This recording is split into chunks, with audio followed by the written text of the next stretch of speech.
तो दोस्तों नेटफ्लिक्स की सबसे बढ़िया सीरीज स्ट्रेंजर थिंग्स का पांचवा और आखिरी सीजन रिलीज हो गया है, लेकिन उसे देखने के लिए हमें इसके बाकी सीजन समझना जरूरी है। इस सीरीज के सीजन 1 को मैं पहले ही एक्सप्लेन कर चुका हूं। अगर आपने वो नहीं देखा है तो जरूर देखिए। और आज हम बात करेंगे इसके दूसरे सीजन की, जिसकी कहानी बहुत ही कमाल की है। तो अगर आप इस खतरनाक टीवी शो को आसानी से समझना चाहते हैं तो यह वीडियो देखते रहिए। आज मैं स्ट्रेंजर थिंग्स के दूसरे सीजन को बिल्कुल शॉर्ट में एक्सप्लेन करूंगा। तो आइए देखते हैं। इस सीरीज की स्टोरी सीजन 1 के 1 साल बाद की है। इसके पहले हमने देखा था कि हॉकिंस शहर का विल बार्स नाम का एक बच्चा अपसाइड डाउन यानी वो उल्टी दुनिया में फंस गया था, जो कि एक बहुत ही भयानक और सड़ी हुई जगह है जहां पे मॉन्स्टर्स रहते हैं। तो विल के वहां से बाहर आने के बाद भी आज तक उसे अपसाइड डाउन के सपने दिख रहे थे, जो कि बिल्कुल असली जैसे थे। और वहां विल को एक बड़ा सा शैडो मॉन्स्टर भी दिख रहा था। इसकी वजह से विल की मां जॉयस उसे हॉकिंस लैबोरेटरी के डॉक्टर्स के पास ले जाती है, ताकि उसे यह खतरनाक सपने दिखना बंद हो जाए। लेकिन हॉकिंस लैब का नया head scientist doctor Sam Owens उसे बोलता है कि यह सिर्फ विल के डर की वजह से हो रहा है, जो कि एकदम नॉर्मल बात है। पर विल को मालूम था कि वह सब बिल्कुल असली है, क्योंकि कुछ टाइम पहले उसके मुंह से एक कीड़ा भी निकला था, जो कि उल्टी दुनिया का प्राणी था। इसके अलावा हॉकिंस लैब में आज तक वह अपसाइड डाउन का दरवाजा मौजूद था, जो कि 11 ने गलती से अपनी शक्ति से खोल दिया था। और अब वह गेट का साइज बढ़ गया था, जिसे हॉकिंस लैब के साइंटिस्ट बंद करने की कोशिश कर रहे थे। लेकिन वो बंद नहीं होता, और उस गेट की वजह से शहर के नीचे की जमीन सड़ने लगती है और कई खेत खराब हो जाते हैं। पुलिस ऑफिसर जिम हॉपर उन खेतों की जांच कर रहा था, लेकिन उसे कुछ समझ नहीं आता। दूसरी तरफ शहर में दो नए लोग आते हैं, मैक्स नाम की एक लड़की और उसका सौतेला भाई बिल्ली, जो कि विल की स्कूल में एडमिशन लेते हैं, जहां विल के दोस्त डस्टिन और लक्स मैक्स को इम्प्रेस करके उसे अपने ग्रुप में शामिल कर लेते हैं। लेकिन माइक इससे खुश नहीं था।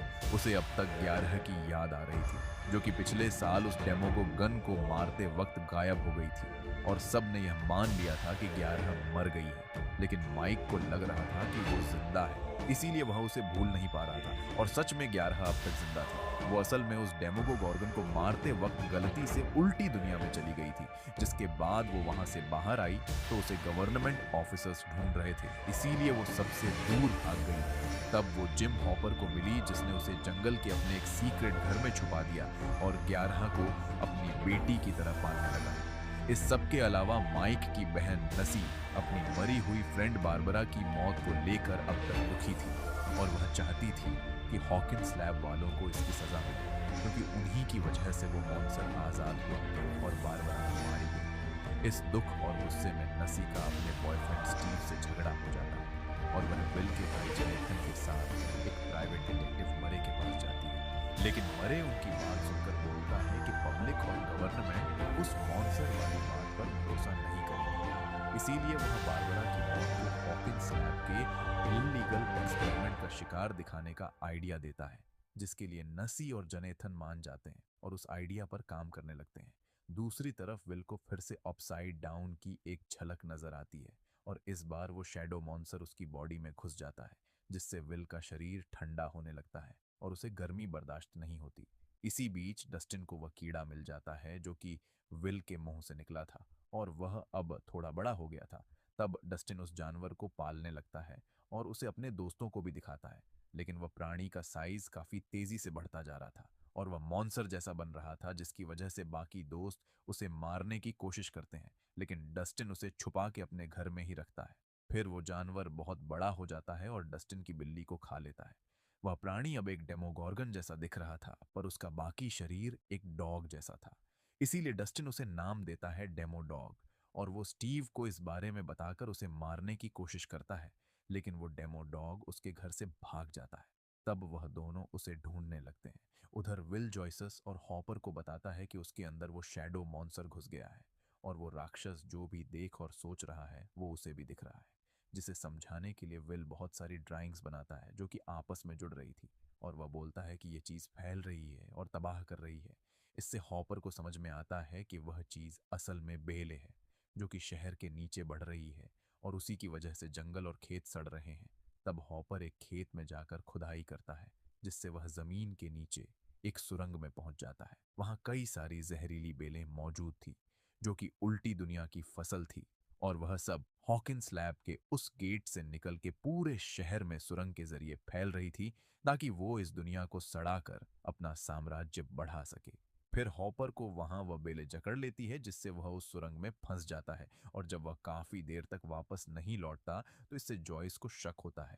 तब विल अपनी ड्राइंग में दिखाता है कि हॉपर कहाँ है, लेकिन जॉयस को वो जगह नहीं समझ रही थी। इसीलिए वह माइक और अपने बॉयफ्रेंड बॉब की मदद लेती है। फिर बॉब उन ड्राइंग्स को जोड़ के एक मैप बनाता है, जिससे उसे हॉपर की लोकेशन पता चल जाती है। तब जॉयस, बॉब, विल और माइक वहां जाते हैं, और फिर जॉयस और बॉब उस सुरंग में उतर के हॉपर को आजाद करते हैं। तभी वहां हॉकिंस लैब के सोल्जर्स आ जाते हैं, जिन्हें उस सुरंग और बेलों के बारे में पता चल गया था। इसीलिए वह वहां घुस के उन बेलों को जलाने लगते हैं। पर इससे विल को बहुत तकलीफ होती है, क्योंकि वह उस शैडो मॉन्स्टर से जुड़ा हुआ था जो कि शहर के नीचे अपनी जड़ें बढ़ा रहा था। तब विल को हॉकिंस लेबोरेटरी में ले जाया जाता है, और वहां उसका इलाज किया जाने लगता है। अब डॉक्टर ओवेंस को यह पता चलता है कि विल के वह सपने नकली नहीं थे, बल्कि वह उल्टी दुनिया से जुड़ चुका है, और वहां की चीजों को नुकसान पहुंचाने से विल को भी तकलीफ हो रही थी। इसीलिए वो लोग उन बेलों को जलाना रोक देते हैं। अब विल धीरे धीरे उस मॉन्स्टर के काबू में आ रहा था, और क्योंकि अभी अभी उसके शरीर को जलाया गया था, इसीलिए वह राक्षस बदला लेने के लिए विल से एक झूठ बुलवाता है कि उस मॉन्स्टर को रोकने के लिए सोल्जर्स को उन सुरंगों की गहराई में जाना होगा। तब हॉकिंस लैब के कुछ सोल्जर्स वहां हथियार लेकर जाते हैं, पर तभी उस जगह पर बहुत सारे डेमो डॉग्स आ जाते हैं और उन सोल्जर को मार के खा जाते हैं। इससे जॉयसिस और माइक को समझ में आता है कि विल अब उस मॉन्स्टर का जासूस बन गया है। इसीलिए वो लोग उसे बेहोश कर देते हैं, ताकि अब वो कोई गड़बड़ ना करे। फिर वो डेमो डॉग्स उन सुरंगों से आगे बढ़कर लैब की तरफ जाने लगते हैं, जहां पर विल, माइक, जॉयस, हॉबर और कई लोग मौजूद थे। इस सबसे दूर 11 उस घर से निकल जाती है जहां हॉपर ने उसे छुपाया था, क्योंकि वह अकेली काफी बोर हो गई थी और हॉपर उसे कहीं जाने नहीं दे रहा था। तब वह अपनी शक्ति का इस्तेमाल करके अपनी माँ टेरी की एक फोटो से उसे ढूंढ लेती है और उनके घर पहुंच जाती है। टेरी हॉकिंस लैब के एक्सपेरिमेंट और जुल्म की वजह से पागल हो गई थी, लेकिन फिर भी 11 अपनी पावर से उसके दिमाग में देखती है, जहां टेरी उसे बार बार एक ही लड़की का चेहरा दिखाती है, जो कि बचपन में 11 के साथ हॉकिंस लैब में मौजूद थी, जिससे उसे लगता है कि उसकी माँ चाहती है कि वो उस लड़की को बचाए। फिर 11 को टेरी की एक फाइल में उसी लड़की की एक फोटो मिल जाती है, जिसे 11 अपनी शक्ति से ढूंढ लेती है और उसकी तलाश में दूसरे शहर चली जाती है। वहां वो उस लड़की तक पहुंच जाती है जिसका नाम था काली।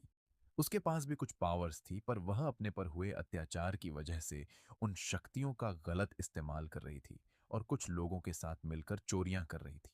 कली 11 को अपनी बहन बनाकर उसे अपने ग्रुप में शामिल कर लेती है, और वह उसे उसकी पावर्स अच्छे से यूज करना सिखाती है। फिर वो लोग चोरी और मारपीट करने लगते हैं, लेकिन 11 को यह सब गलत लग रहा था। इसीलिए वह उनका ग्रुप छोड़ देती है और वापस अपने शहर लौटने लगती है, क्योंकि उसने अपनी शक्ति से यह देख लिया था कि माइक और हॉपर मुसीबत में है। दूसरी तरफ लूकस मैक्स को अपने ग्रुप के सभी सीक्रेट्स बता देता है कि विल के साथ क्या हुआ था, और उनके शहर में मॉन्स्टर्स मौजूद है। फिर वो दोनों डस्टिन और स्टीव से मिलते हैं, जो कि उस डेमो डॉग को ढूंढ रहे थे। फिर वह चारों मिलकर उस प्राणी को पकड़ने के लिए एक जाल बिछाते हैं। पर तभी वहां डस्टिन के पालतू डेमो डॉग के अलावा और भी कुछ डेमो डॉग्स आ जाते हैं, जो कि उन लोगों पर हमला कर देते हैं। लेकिन फिर अचानक वो सभी डेमो डॉग्स वहां से निकलकर कहीं और चले जाते हैं। तब स्टीव, डस्टिन, मैक्स और लक्स उनका पीछा करते हुए हॉकिंस लैब पहुंच जाते हैं। फिर वहां पे जनाथन और नसी भी आ जाते हैं। फिलहाल वो लैब अंदर से लॉक हो गई थी, क्योंकि वहां सभी डेमो डॉग्स तबाही मचा रहे थे और उन्होंने वहां के कई लोगों को खा लिया था। उसी जगह पर बिल, माइक, जॉयस, हॉपर और बॉब भी फंसे हुए थे, जो कि उन डेमो डॉग से बचने की कोशिश कर रहे थे। फिर वह सब लोग काफी मुश्किल से उस लैब का लॉक खोल के वहां से बाहर आते हैं, लेकिन आखिर में कुछ डेमो डॉग्स बॉब को मार के खा लेते हैं। इसके बाद जॉयस और हॉपर सभी बच्चों को लेकर घर जाते हैं, और वहां वो लोग इस मुसीबत से बचने का तरीका सोचने लगते हैं, क्योंकि उन राक्षसों को मिलिट्री या हथियार भी नहीं रोक सकते थे। तब वो लोग विल से इस प्रॉब्लम का सॉल्यूशन पूछने का फैसला करते हैं, क्योंकि उसके अंदर अब भी वह शैडो मॉन्स्टर मौजूद था, जो कि सभी डेमो डॉग और उन सुरंगों से जुड़ा हुआ था। इसीलिए वो लोग इस राक्षस को एक नया नाम देते हैं, माइंड फ्लेयर, जो कि अपने हाई माइंड से सबको कंट्रोल कर रहा था। और अगर मेन मॉन्स्टर को मार दिया जाए तो उसकी आर्मी भी अपने आप ही मर जाएगी। फिर जॉयस और हॉपर विल को एक अनजान कमरे में ले जाते हैं और उसे होश में लाते हैं ताकि वह माइंड फ्लेयर यह ना जान सके कि वह सब लोग कहाँ हैं। इसके बाद हॉपर और जॉयस विल को बांधकर उससे यह पूछते हैं कि उस मॉन्स्टर को कैसे रोका जाए। लेकिन विल के दिमाग पर वो राक्षस हावी था जो कि कैद से छूटने की जिद कर रहा था। पर विल भी उसी शरीर में था जो कि अपने हाथों से इशारा करके उन लोगों को जवाब देता है और वह मोर्स कोड के जरिए एक मैसेज देता है। क्लोज गेट यानी हॉकिंस लैब में मौजूद अपसाइड डाउन का वो दरवाजा बंद करने से सब कुछ ठीक हो जाएगा। लेकिन तभी उस जगह पे एक टेलीफोन बजता है जिससे वह माइंड फ्लेयर को यह पता चल जाता है कि वो लोग कहाँ हैं। इसीलिए वो एक डेमो डॉग को वहां भेजता है। पर तभी वहां 11 आ जाती है और उस डेमो डॉग को मार देती है। 11 को देखकर सब लोग खुश हो जाते हैं और ये सोचते हैं कि हॉकिंस लैब का वह गेट 11 ने खोला था, इसीलिए वह उसे बंद भी कर सकती है, जिससे वह जहरीली बेले और सभी डेमो डॉग्स खत्म हो जाएंगे। और क्योंकि अब 11 की पावर्स बढ़ गई थी, इसीलिए वह ये काम कर सकती थी। लेकिन इसमें एक प्रॉब्लम ये थी कि विल भी उस माइंड फ्लेयर की आर्मी का हिस्सा था, इसीलिए बाकी चीजों के मरने से वह खुद भी मर सकता था। इसी वजह से वह लोग यह फैसला करते हैं कि पहले वो लोग विल की बॉडी से उस मॉन्स्टर को बाहर निकालेंगे और फिर उस गेट को बंद करेंगे। और क्योंकि उस राक्षस को ठंडा माहौल पसंद था, इसीलिए वो लोग उसे गर्मी से मारने का सोचते हैं, जिसके लिए जॉयस विल को बेहोश करके उसे हॉपर के वो जंगल वाले घर में ले जाती है ताकि वो मॉन्स्टर उस जगह पे किसी डेमो डॉग को ना भेज सके। फिर वहां पे जॉयस, नसी और जनाथन मिलके विल की बॉडी को हीटर से गर्म करने लगते हैं, जिससे वह माइंड फ्लेयर को बहुत तकलीफ होती है। दूसरी तरफ 11 और हॉपर हॉकिंस लैब में जाते हैं और वहां इस मैसेज का इंतजार करते हैं कि विल के अंदर से वो राक्षस निकल गया ताकि 11 वो गेट बंद कर सके। उधर माइक, लक्स, डस्टिन, मैक्स और स्टीव घर पे ही थे, लेकिन उन्हें इस बात की चिंता हो रही थी कि हॉकिंस लैब में बहुत सारे डेमो डॉग्स घूम रहे हैं जो कि 11 और हॉपर को वो गेट बंद करने नहीं देंगे। इसीलिए लक्स, डस्टिन और माइक ये सोचते हैं कि अगर वह उन डेमो डॉग्स का ध्यान भटकाकर उन्हें कुछ देर के लिए लैब से बाहर निकाल दे तो 11 अपना काम आसानी से कर पाएंगी। इसीलिए वह सब लोग उन सुरंगों के सेंटर में जाते हैं और वहां आग लगा देते हैं, जिसकी वजह से उन डेमो डॉग्स को तकलीफ होती है और वह लैब से निकलकर उस आग को बुझाने वहां जाते हैं। इसी दौरान जनाथन, नसी और जॉयस विल की बॉडी को बहुत गर्म कर देते हैं, जिससे वह माइंड फ्लेयर उसके अंदर से निकल जाता है और उल्टी दुनिया में लौट जाता है। उधर जैसे ही हॉपर को यह खबर मिलती है कि विल के शरीर से वह राक्षस निकल गया, तो 11 उस गेट को बंद कर देती है, जिससे सभी डेमो डॉग्स और वो जहरीली बेलें मर जाती हैं और शहर बच जाता है। इस सब के 1 महीने बाद हॉपर डॉक्टर ओवन से मिलता है, जो कि उसे 11 का नकली बर्थ सर्टिफिकेट बना कर देता है, जिसके मुताबिक वो जिम हॉपर की बेटी थी, ताकि 11 अब एक नॉर्मल जिंदगी जी सके और गवर्नमेंट ऑफिसर्स उसका पीछा छोड़ दें। इसके अलावा डिटेक्टिव मरे की वजह से नसी की फ्रेंड बारबरा को इंसाफ मिल जाता है, जिसकी मौत को हॉकिंस लैब वालों की गलती बताकर उन्हें सजा दी जाती है। आखिर में स्कूल में एक फंक्शन होता है जिसमें सभी बच्चे डांस करते हैं। दूसरी तरफ अपसाइड डाउन में वो माइंड फ्लेयर अब तक जिंदा था, जो कि बदला लेने का इंतजार कर रहा था। तो दोस्तों, ये थी स्ट्रेंजर थिंग्स के दूसरे सीजन की एक्सप्लेनेशन। अगर आपको यह वीडियो अच्छी लगी हो तो इसे लाइक और शेयर जरूर करिए और ऐसी ही इंटरेस्टिंग वीडियोस देखने के लिए सब्सक्राइब कीजिए हमारा चैनल और इस बेल आइकॉन को दबाइए ताकि आपको हमारी वीडियोस सही टाइम पर मिल सके।